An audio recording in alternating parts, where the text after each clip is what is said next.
Estamos hablando un poquito sobre la situación de Brasil. Me gustaría inicialmente darle a Paola participación para ver cómo se va procesando ya la participación de nuestros televidentes. Sí, preguntábamos qué opinan respecto de las modificaciones que se le hicieron al código. Rubén Matiuso dice que le parecen buenas porque se discutió casi 3 años, propiciado por grandes juristas, entre ellos Aida Kemelmacher, con audiencias públicas en todo el país. En cambio, hay ya algunos reparos que nos manifiestan los televidentes, como Matías Videla. Dice: el oficialismo borró el artículo que garantizaba el acceso al agua potable, relato contradictorio, década perdida. Este es uno de los temas que están planteando. ¿Qué pasó con ese artículo? Que nos lo pueden contestar los legisladores. Sí. Bueno, creo que para que lo responda Guillermo. Creo que te lo había dicho el diputado, que queda como una especie de asignatura pendiente, ¿o no? Sí, lo vengo planteando. De hecho, yo he presentado un proyecto de ley que declara todas las aguas públicas. Es un proyecto que vamos a impulsar el tratamiento próximamente, lo hemos hablado en nuestro bloque.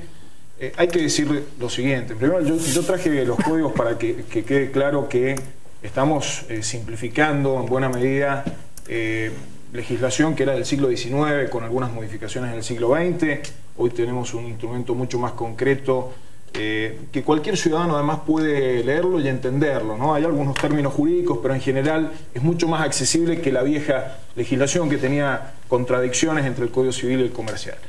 Lo segundo es que nosotros hemos aprobado el concepto general. Hay artículos en los que dentro de nuestro bloque tenemos distintas perspectivas, o en algunos tenemos perspectivas comunes de temas que creemos que hay que modificarlos. Son los temas menores, los menos temas, no los menores, los temas más específicos. Yo particularmente he planteado la necesidad de que se revise el régimen del agua en función de que se mantiene una línea de conceptos de aguas públicas y aguas privadas. Hoy la jurisprudencia a nivel mundial, la doctrina en general, es pacífica en el sentido de que el agua debe ser considerada en todos los casos pública y el Estado debe tener una concreta tarea de asignación del recurso. Leo una que es anecdótica, pero refuerza lo que yo dije la otra vez. Dice Julio Sosa: sería muy bueno difundir el trabajo de Carmona en Gran Bretaña. Estuvo en Londres y fue muy reconocido su trabajo. Bueno, yo cuando estuve en Londres le dije lo mismo. Estuve hablando con la embajadora en Londres y lo mencionaba mucho Carmona, y yo lo conté en este programa, lo de Carmona. Y otra cosa que le quiero preguntar del Caño, porque Bruno Orellano no sé dónde lo saca. Dice: según consultoras, Nicolás del Caño está tercero como precandidato a gobernador de Mendoza en 2015. ¿Es cierto, Nicolás? Leí una encuesta que se publicó hace un tiempo, pero más que eso no. ¿Estás tercero? No tengo... ¿Pero sos candidato? ¿Está definido? No. No importa, pero... No. Porque Eso lo leí en una encuesta nada más. No. También se hablaba de candidato a presidente.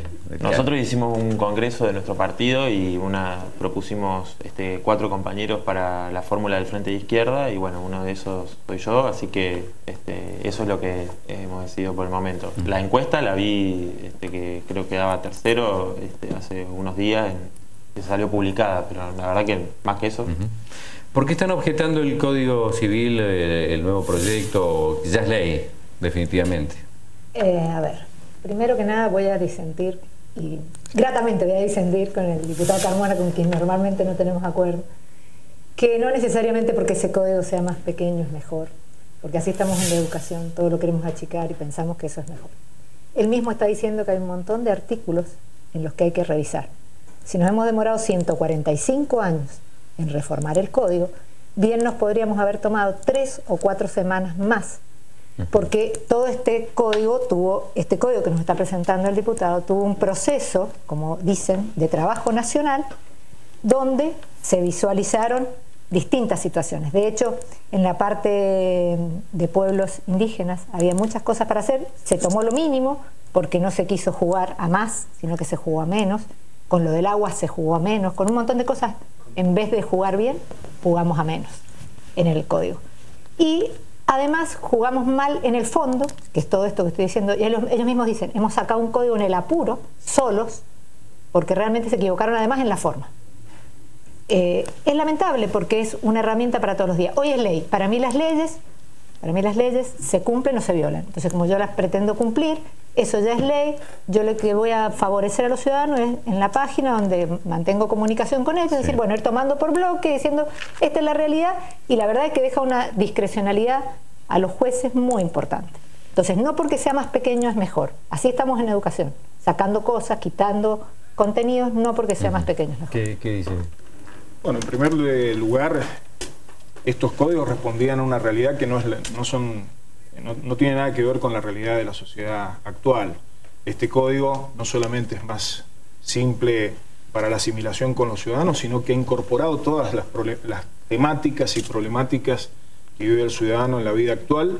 Es un instrumento formidable para mantener una regulación civil y comercial moderna acorde con nuestras épocas. Lo que pasa es que hay quienes, bañándose de progresismo y de espíritu revolucionario, preferían que esto siguiera así como está.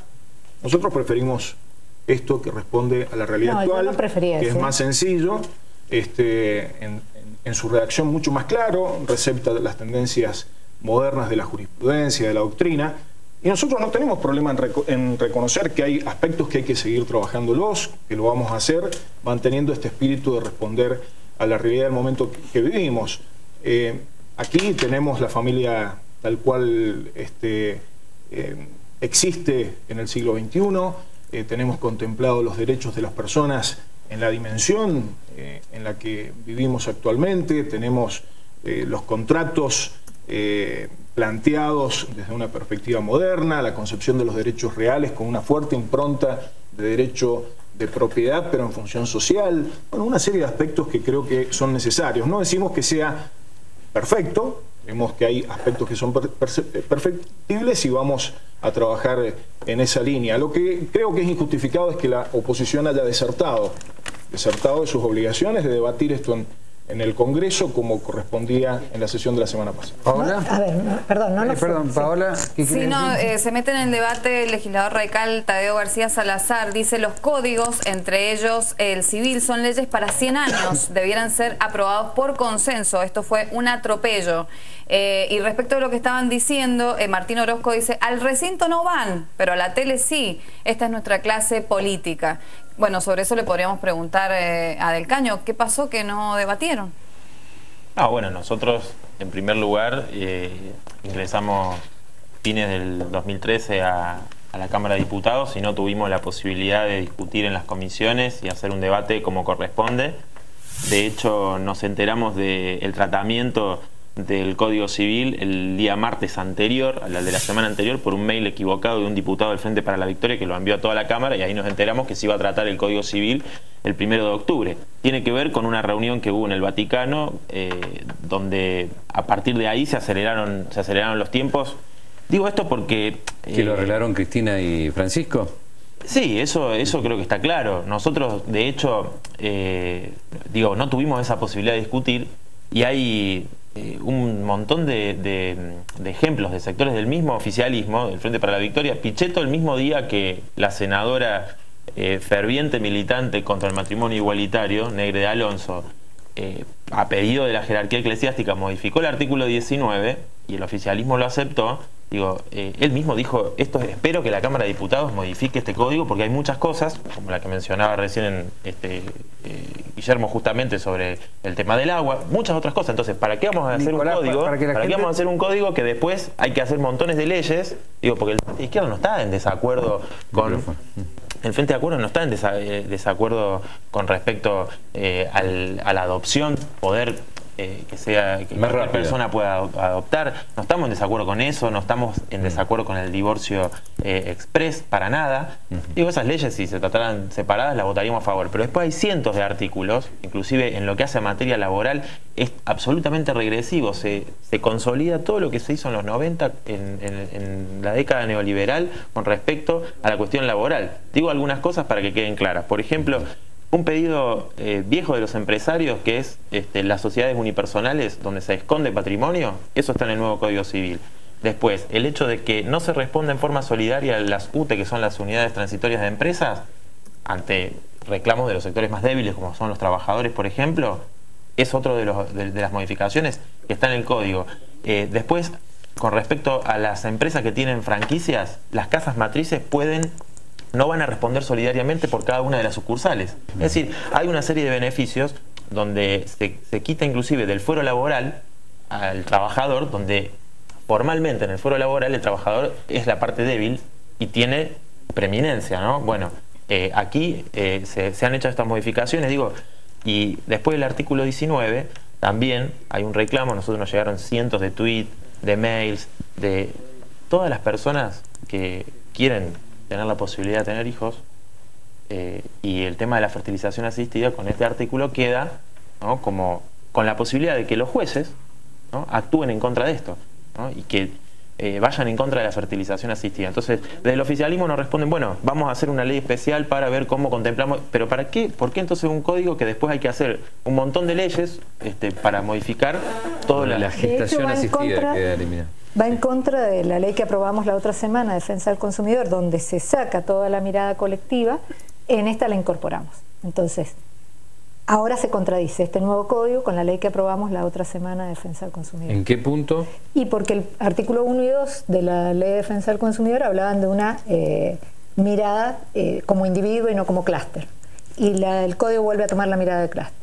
Entonces, ahora estos dos instrumentos, hemos hecho un tratamiento express para un elemento que debería ser por lo menos, no digo 100 años, pero por lo menos 50 años, y que además, lo que sí voy a agregar es que muchísimas de las cosas que hemos incorporado al código ya tenían leyes especiales, o sea que lo que deberíamos hacer, sobre todo los diputados, como dice Nicolás, que no pudimos participar en estas comisiones, el debate es en las comisiones. ¿Por qué no abrieron el debate de la comisión? Por eso a mí me parece razonable lo que está planteando el radicalismo. ¿Cuál era el apuro? Si esto va, digamos, regir durante tantos años, ¿cuál era el apuro de demorarlo un poco en el Congreso, Guillermo? No hubo apuro, Andrés. Este tema lleva casi 3 años en el Congreso.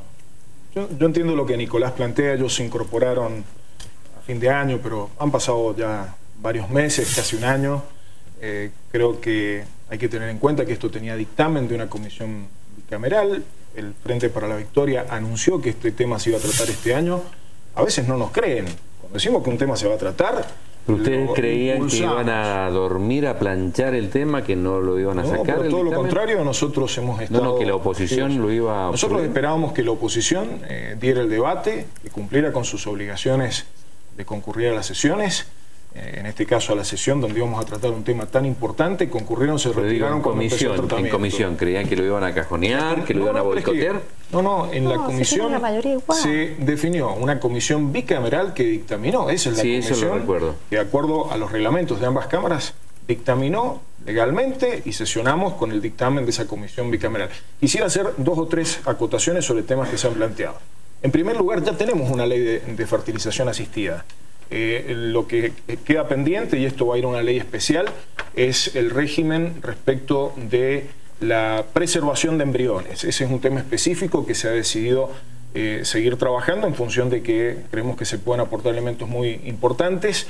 En relación con el tema de consumidores, bueno, el radicalismo tampoco votó las leyes de consumidores que nosotros discutimos hace 2 o 3 semanas, así que me parece que sería una objeción que en todo caso no corresponde. La de consumidor básicamente porque no cambiaron el artículo 1 y 2 y olvidamos la mirada de clúster, es lo más importante. Porque el radicalismo viene oponiéndose a todo, tiene un automatismo en sus acciones de oposición. Nosotros respetamos que no quieran debatir, respetamos que no quieran ir a las sesiones, respetamos que tengan posiciones contrarias. Ahora, no expliquen la posición sobre derecho del consumidor en base a lo que nosotros hemos aprobado con el voto del oficialismo.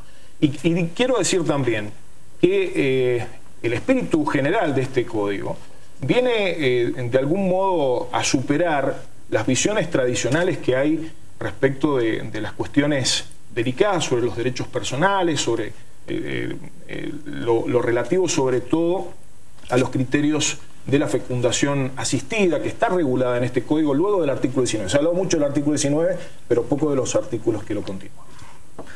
Paula.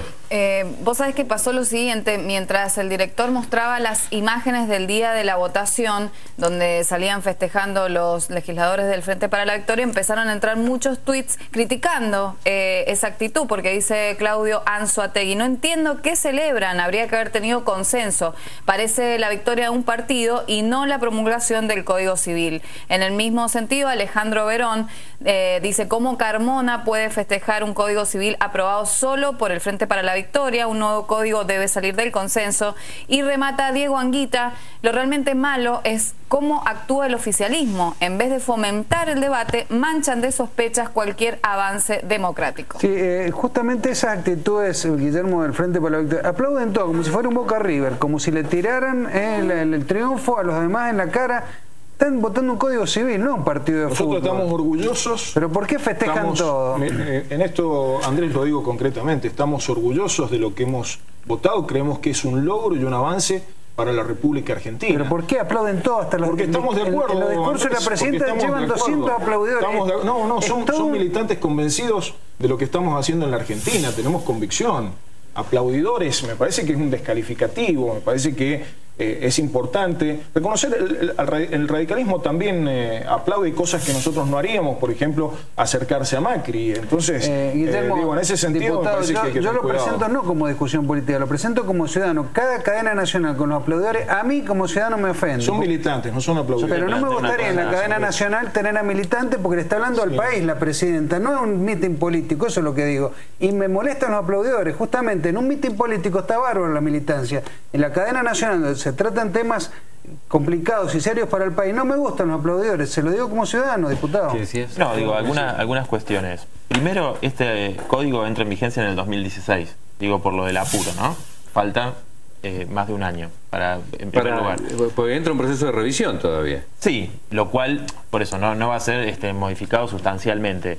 Digo, pero el problema es que hay una hipocresía de parte del oficialismo, porque el artículo 19, nosotros estamos de acuerdo con la libertad de culto, que cada uno pueda tener la creencia religiosa que quiera, pero que la Iglesia tenga la injerencia de poder determinar su concepción de cuándo comienza la vida humana, la persona humana, la concepción, me parece realmente se ha puesto la Iglesia, ese tema manifestado es totalmente regresivo con respecto no en ese punto, se ha puesto a otro. Sí, ha manifestado objeciones respecto del comienzo de la vida humana. Desde la concepción, dice. Ese artículo 19 estaba formulado de otra manera. Luego las críticas que hizo la Iglesia se modificaron en función de lo que ellos pedían y así quedó. Digo, eso hace también otro punto, que muchos diputados del oficialismo están de acuerdo, aparentemente estarían de acuerdo, pero hace 11 años que gobierna el oficialismo y no se ha avanzado en el derecho al aborto legal, seguro y gratuito, es decir, a la interrupción voluntaria del embarazo, que en la Argentina, digo, se hacen 400.000 o 500.000 abortos por año. Hay más de 100 mujeres, algunos calculan 100, otros 300 mujeres que mueren por año por estas prácticas. La Organización Mundial de la Salud recomienda que se pueda legalizar el aborto para que no mueran más mujeres, obviamente con una política de educación sexual, de anticonceptivos para evitar el aborto. Ninguna mujer quiere llegar a esa situación.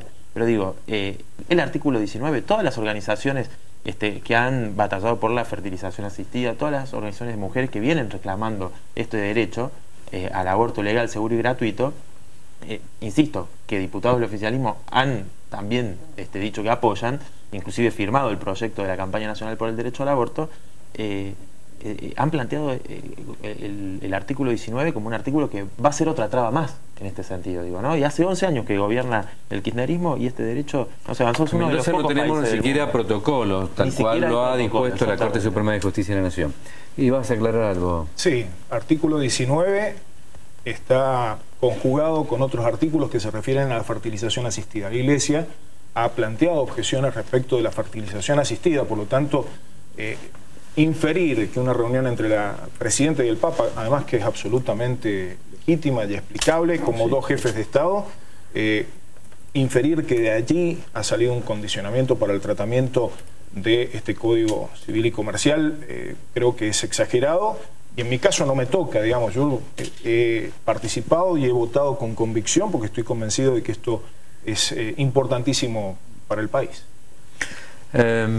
¿Alguna mención, si me permiten, sobre el tema de Brasil? ¿Cómo ven el panorama? Si tienen alguna posición o alguna, digamos, inquietud respecto de cómo le puede ir a Argentina en esta elección. Antes yo le quiero preguntar a Guillermo Carmona, cuya especialidad es él cree que le va a ir bien a Dilma Rousseff. Y esa es la pregunta que le hice al representante Pro Mendoza. ¿Qué nos conviene a nosotros como país y como provincia, Guillermo, en la elección? ¿Que gane Dilma o que gane Aécio Neves? Desde el punto de vista práctico nada más. Desde mi punto de más vista, allá de la creo política y la ideología. Desde el punto de vista de los intereses de Mendoza, creo que un triunfo de Dilma Rousseff va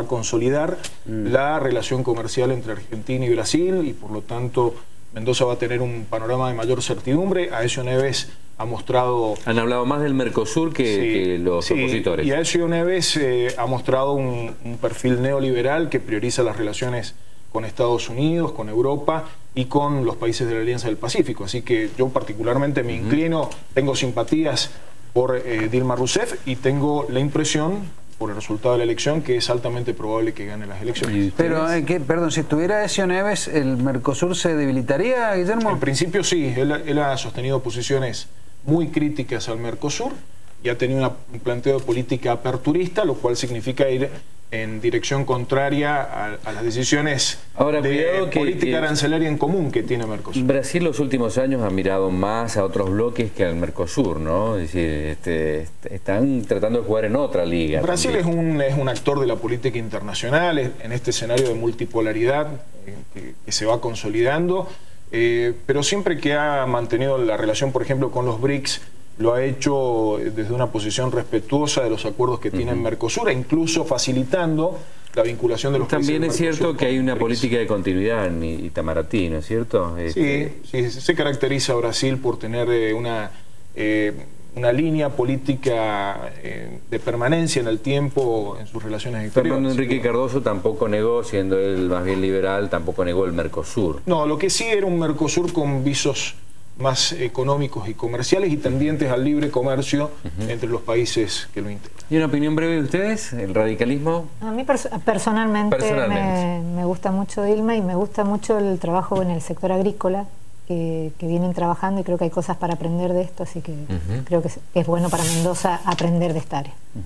No, bueno, nosotros creo que la reivindicación de Dilma de parte del oficialismo, del kirchnerismo, tiene que ver con este progresismo que reivindica avances que no son tales en materia de los beneficios para la mayoría del pueblo trabajador. De hecho, en Brasil, el año pasado, con las movilizaciones de junio, la juventud instaló todas las denuncias con respecto a lo que eran los negocios alrededor del Mundial, ¿no? Lo vimos. Y eso desarrolló un importante proceso huelguístico que se dio durante todo este año en Brasil, con huelgas muy importantes como la de los metroviarios del subte de San Pablo, los trabajadores inclusive de la Universidad de San Pablo, los trabajadores de recolección de Río de Janeiro, que hicieron una huelga histórica. Es decir, hay un proceso entre los trabajadores. ¿Y no hay un reconocimiento de los que pasaron de la baja, ¿no es cierto?, a integrar la clase media?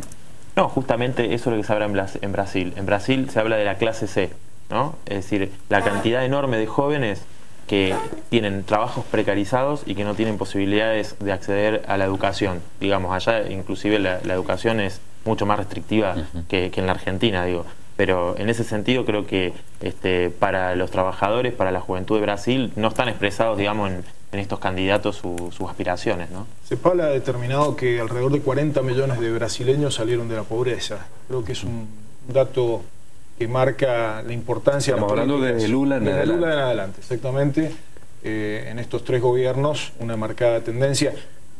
Llama la atención, con ya 3 periodos de gobierno del PT y sus aliados, que la presidenta haya sacado casi un 42%, ¿no? Los desgastes en los procesos políticos son marcados, y en este caso creo que Dilma ha logrado torcer esa tendencia que se manifiesta de desgaste en los gobiernos después de tanto tiempo. Sí, igual que muchos sectores ante otros candidatos vean como mal menor a Dilma, no quiere decir que no haya no un desgaste, sino un descontento con estas políticas, como lo vimos en las movilizaciones. Si no, no se hubiesen dado estas movilizaciones enormes que se dieron, ¿no? Sin lugar a dudas, Dilma va a afrontar nuevos desafíos. Creo que es así, y no hay que menoscabar el planteo de que hay problemas también que tiene que superar su gobierno. Paola, sigue habiendo mucha participación, ¿no? Sí, a ver, Patricia Ruth en Facebook insiste con el tema del agua. Dice, el agua como derecho humano era parte del proyecto y al final lo modificaron y el Estado ya no es garante. El agua es prioridad humana, lo dejaron en manos del mercado. En Twitter hay quienes critican al radicalismo por la decisión de no debatir, como Andrea Blandini. Dice, no están respetando lo que los representantes les ordenamos hacer, que es debatir. Y hay quienes defienden a Carmona. Dice, quienes nos beneficiamos con las leyes aplaudimos de alegría militante en el Congreso, las plazas, los barrios, los trabajos, en todos lados. Y previsiblemente hay gente que se ofende con Nicolás del Caño porque lo tildan de proabortista, ¿no? Sí, sí, también hay varios tweets pidiendo que explique un poco mejor y diciendo que no se agarre de las mujeres pobres para hablar del aborto. Sobre el tema del agua, ¿va a haber algún proyecto específico? He presentado hace 3-4 meses un proyecto que apunta a esto del carácter público de las aguas y vamos a impulsar su tratamiento. Y quiero decir, si me permiten, es un tema constitucional el derecho humano al agua, que está debe quedar contenido en la Constitución. Incluso yo estoy de acuerdo en que se incorpore en el Código Civil, pero debe estar en la Constitución. Y ya la Corte Suprema de Justicia de la Nación determina que existe el derecho humano al agua. Lograron que estaba y se sacó.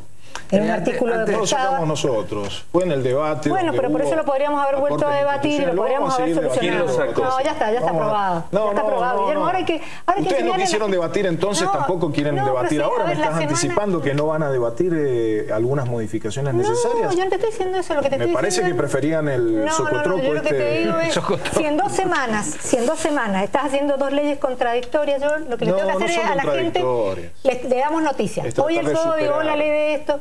Y a la gente necesita información. Entonces, como necesita información, le vamos a decir, lean. Con los tiempos del radicalismo, nunca hubiéramos tenido un nuevo Código Civil y Comercial. Esta es la realidad. Seguro, nos hubiéramos demorado 140 años nosotros. Esta es la realidad. Razón. Estamos preocupados por las internas, ¿no? Antes de que Nicolás conteste, porque el tema del aborto me parece importante, hay una pregunta de Petit Lombardi que me parece pertinente porque es tema de la semana. ¿Qué opinión tiene Carmona sobre la salida de Fábrega del Central?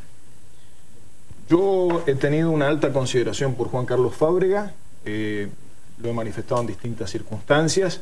Creo que en este momento pesan sobre él algunas sospechas que va a tener que clarificar ante la justicia y por lo tanto... bueno, ahora, ¿qué es primero, la sospecha o la decisión política y después viene la sospecha? No, lo que yo considero es que hay algunas decisiones de política monetaria que él venía tomando que no eran consistentes con las posiciones del Ministerio de Economía y ha predominado la visión del Ministerio de Economía, eso no hay ninguna duda. Ganó la pulsera Kichilov.